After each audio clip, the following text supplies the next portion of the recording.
Se calcula que en torno a un 5 o un 10% de los alumnos tienen dislexia, una dificultad específica del aprendizaje que desde marzo cuenta en Ciudad Real con su propia asociación de dislexia. Hoy contamos con Susana, con Miguel y con Estrella, que son integrantes, miembros de esta asociación, y nos van a contar más sobre su presentación oficial en Ciudad Real, que será el 8 de noviembre, y sobre esta dislexia de la cual no existe demasiada información o es confusa. Susana, buenas tardes. Buenas tardes.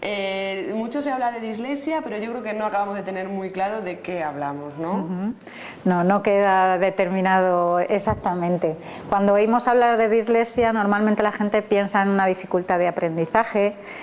Los que saben algo de esto piensan en una dificultad de aprendizaje, pero los que no simplemente piensan en que un niño no aprende a leer y no comprende lo que lee.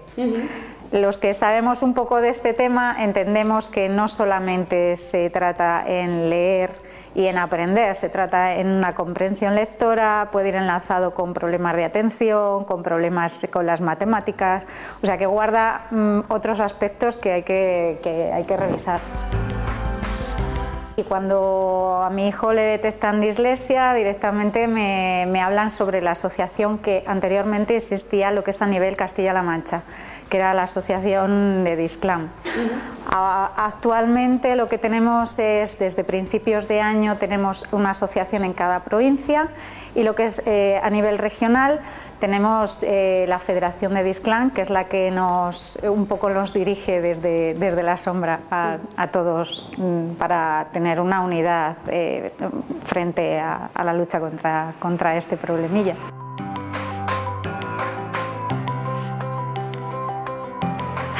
Es bastante tranquilizador, aunque suena raro decirlo, porque anteriormente no sabes lo que le pasa a tu hijo. Todo el mundo te dice que le falta madurez, te comentan que es vago, que no quiere ir al cole, no quiere aprender, pero detrás hay muchas más cosas. Entonces vas entendiendo un poco lo que le pasa a la hora de hacer la tarea y que te diga no puedo, o que esté 3 horas haciendo la tarea, o que no quiera ir al colegio. Vas entendiendo muchas cosas y es algo que la verdad es que facilita mucho la vida familiar, porque es un problema que afecta a toda la unidad.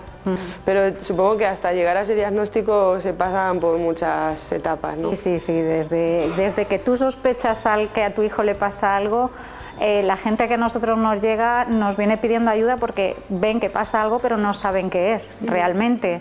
En los colegios no llegan a tratar todos los niños a los que parece que le pasa algo, porque no llegan a nivel personal y profesional, no llegan a todo esto. Entonces la gente que nos llega nos pregunta qué hacen, cuáles son los pasos que tienen que seguir.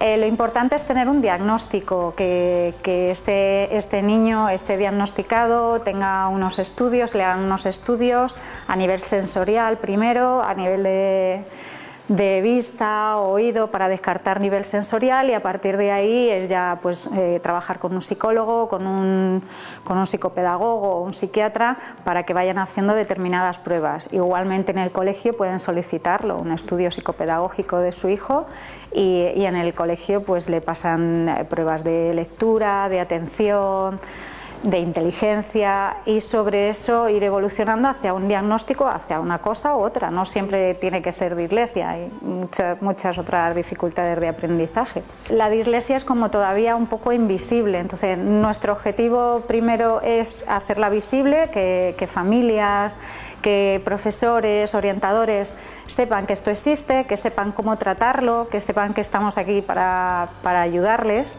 En cuanto a diagnóstico, contamos en la asociación con especialistas preparados para ello. A nivel familiar igual, porque muchas veces las familias llegan muy deterioradas, el trato con los hijos llega bastante dolido, bastante dañado. Entonces nosotros estamos aquí para ayudar a las familias, para orientarlas y para ayudar a estos profesionales. Como asociación nos están reclamando para dar formación y para dar algunas charlas en colegios, para concienciar de esto y para que los profesores sepan detectar un poquito, ver cuáles son los primeros signos, y de ahí ya derivar pues o bien al orientador, o bien un PT, o bien un psicólogo, ayuda exterior, depende del caso del niño. Bueno, Miguel, desde la asociación lo que se busca es dar visibilidad a la dislexia, ¿no? Bueno, nosotros lo que queremos es que, bueno, primero motivar un poco, informar y motivar a las familias, a los hijos de esas familias que tienen esta, para nosotros, dificultad específica del aprendizaje. No, queremos que no se visibilice como discapacidad. De hecho, nosotros hemos presentado en la asociación y a través de la federación en la proposición no de ley que ha establecido el gobierno de Castilla-La Mancha sobre dificultades de aprendizaje, porque ya existía un protocolo para, por ejemplo, TDAH, pero no existe ningún protocolo para alumnos con dislexia, no existe ningún protocolo para alumnos de altas capacidades o talentosos. Hay una serie de dificultades del aprendizaje y lo que no queremos es que se etiquete a nuestros hijos. O sea, nuestros hijos no son torpes, no les falta maduración, no son, en la mayoría de los casos, nuestros hijos e hijas lo que tienen es una percepción visual extraordinaria. En el caso, yo hablo como padre, yo no soy como ellas ni pedagogo ni psicólogo, soy ingeniero técnico agrícola y padre de un chaval de 16 y de otro de 14, ¿no? Entonces, el tema está en que nosotros llevamos peregrinando casi 8 años, porque lo primero que te dicen es que tendrá problemas de visión, se abstrae, no, y luego, oye, siempre ha habido listos y torpes. Es decir, no señor, o sea, tenemos que cambiar el método de enseñanza para que los chavales aprendan. Entonces, claro, hay aquí una dificultad añadida, que es el tema de si el profesor no está vocacionado, tiene 35 alumnos, como hemos llegado a tener con el tema de los ratios, pues o es especialmente vocacionado y quiere hacer las cosas y en muchos de las casos los desconoce, o si no, ya tenemos el lío montado en la escuela. Es decir, es un chaval que se desmotiva profundamente porque él estudia y estudia y estudia, pero resulta que obtiene unas calificaciones cercanas, bordeando el aprobado, cuando no suspende, o en alguno de los casos estudia para sobresalientes y solamente saca notables.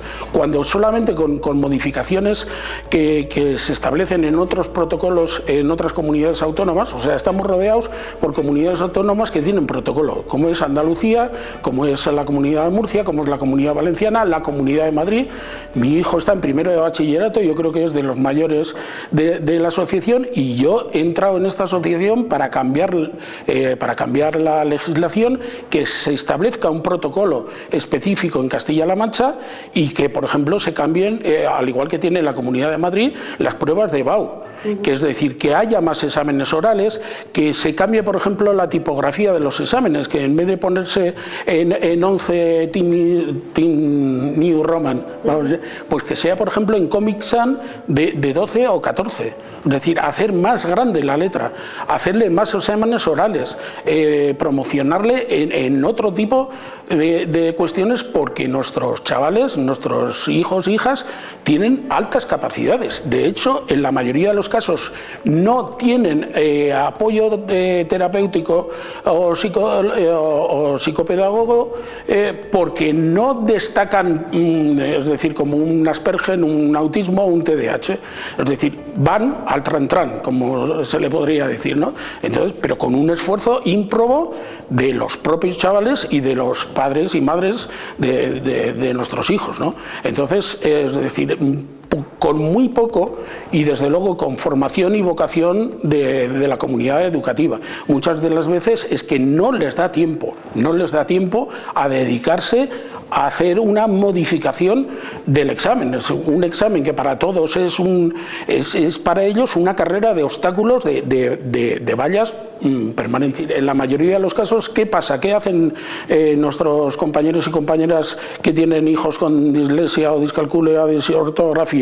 Pues coger y acudir a centros privados que hacen una terapia en la cual motivan a nuestros hijos y nuestras hijas para que vayan recuperando superando el proceso sobre todo de lectura y en algunos casos de escritura, y eso solo y exclusivamente es con prueba y error. Existen varios métodos, no quiero dar nombres comerciales, en los cuales pues bueno, lo que hace es repetir una serie de palabras, repetir y con eso cogen algo más de destreza, pero vamos, es una dificultad que no se cura, no tiene tratamiento farmacológico, y lo único que es muchísimo esfuerzo y muchísima motivación por parte de nuestros hijos y nuestras hijas para que superen esa mínima carrera de obstáculos, que es, por ejemplo, descifrar un examen que para los demás es coger y leer. En algunos de los casos solamente se pide, en protocolos de otras comunidades autónomas, que haya unos minutos más para que, o sea, si el examen es de 30 minutos, pues que sean 38 minutos, 40 minutos. No pedimos grandes cosas, solamente pedimos que se cambie la tipografía, que exista un protocolo que existe en otras comunidades autónomas específico para las dificultades de aprendizaje.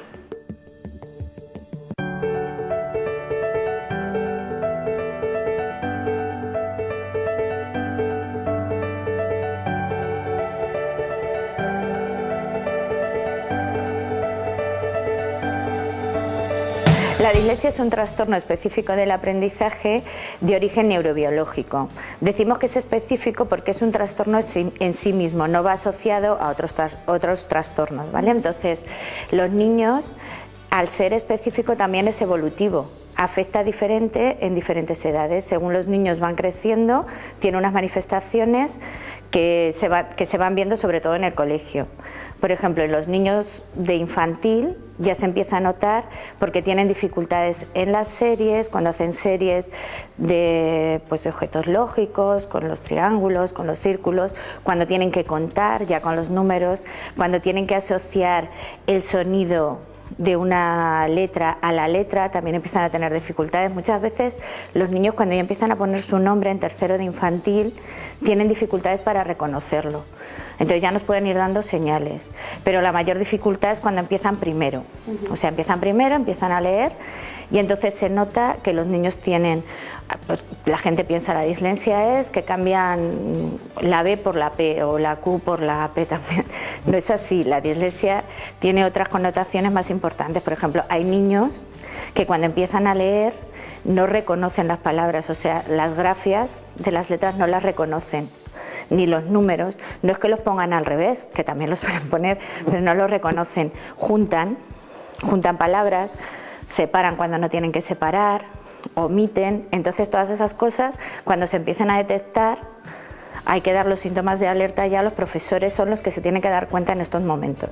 Cuando llegan a segundo, que ya necesitan hacer un manejo un poquito más de la lectura para aprender más cosas, les cuesta mucho más. Entonces ahí ya la mecánica lectora les falla. Ni tienen velocidad ni tienen precisión, o sea, leen más lentos y además les cuesta más comprender lo que leen.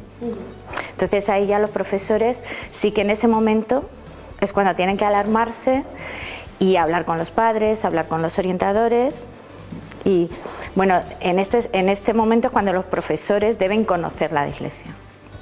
Tienen que saber que los niños no son vagos, que no es que no quieren hacer los deberes. Los padres se tienen que dar cuenta también, porque a lo mejor un niño está toda la tarde haciendo deberes. Entonces, si está más de 2 horas, ya es muchísimo. Y si el profesor le dice además que le cuesta muchísimo en clase, que se distrae, que no es capaz de hacerlo, pues entonces también es un síntoma de alerta.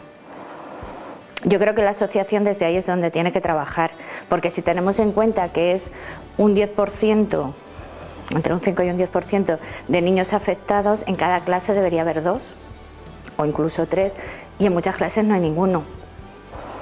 Entonces deberíamos ver qué pasa. Es importante recordar que tiene una base genética muy importante y que además no está relacionado con la inteligencia. Normalmente son niños con inteligencias normales o por encima de la media, que además se sienten muy frustrados porque no pueden expresar lo que ya saben. y como no pueden expresarlo, su autoestima empieza a bajar. Entonces son niños que a lo mejor llegan a tercero, yo he visto niños que llegan a tercero de primaria con una autoestima muy baja, que me dicen yo soy un niño que soy tonto, me dicen que soy muy vago, se han reído de mí ya cuando he leído. Entonces hay que tener mucho cuidado, tenemos que cuidar mucho a estos niños porque son muy vulnerables. Entonces se ha visto que hay un fracaso escolar importante de niños disléxicos no detectados. Eso se puede evitar desde los colegios, porque si hacemos una detección temprana, por ejemplo, desde tercero de infantil, primero de primaria, serían los cursos más claves para detectar. ¿Qué tendrían que hacer esos profesores? Estar formados, saber qué signos son los que más se dan en esos niños y a partir de ahí detectarlo. Los orientadores son los que se deben ocupar después y mandarlo a los profesionales, neuropediatras, pues los que tengan que estar implicados. Por eso es importante, como ha dicho Miquel, hacer un protocolo, para que no cada niño vaya por un lado, porque a mí me llegan niños que han estado a lo mejor ya 2 años en profesionales diferentes y que nadie les ha detectado una dislexia. Les han detectado un TDAH, les han detectado un déficit de atención y no tienen, y a lo mejor sí que son, a veces se dan juntos, pero también tienen que detectar la dislexia, porque si no, no se trabaja y llegan a tercero y son niños que no tienen mecánica lectora. Tienen que hacer exámenes y no pueden hacerlos. O sea, les cuesta muchísimo y me gustaría hablar también de las adaptaciones que hay que hacer con los niños. Las adaptaciones tienen que ser en función de cada niño. O sea, si los niños, como hemos dicho, la inteligencia que tienen es normal, con lo cual no hay que hacer adaptaciones de conceptos, oralmente ellos los aprenden. Lo que hay que hacer es adaptaciones en la escritura. Les cuesta mucho expresarlo por escrito, pues les pueden hacer exámenes orales o darles un poquito más de tiempo. Bueno, Susana, ya podemos decir que conocemos un poco más la dislexia. Nos hemos dicho que la asociación cuenta con varios profesionales, ¿no? Sí, en nuestra asociación colaboran varios profesionales para ayudar a estas familias y a estos chicos a los que tenemos que subir la moral y la autoestima. Tenemos una logopeda que trabaja con nosotros, que además es psicopedagoga. Tenemos 2 psicólogas y una profesora de pedagogía terapéutica, con lo cual, pues bueno, asesoramiento para nuestras familias, socios y demás no nos falta. Lo que sí quería señalar es que es muy importante la detección precoz, es muy importante la atención individualizada en las aulas.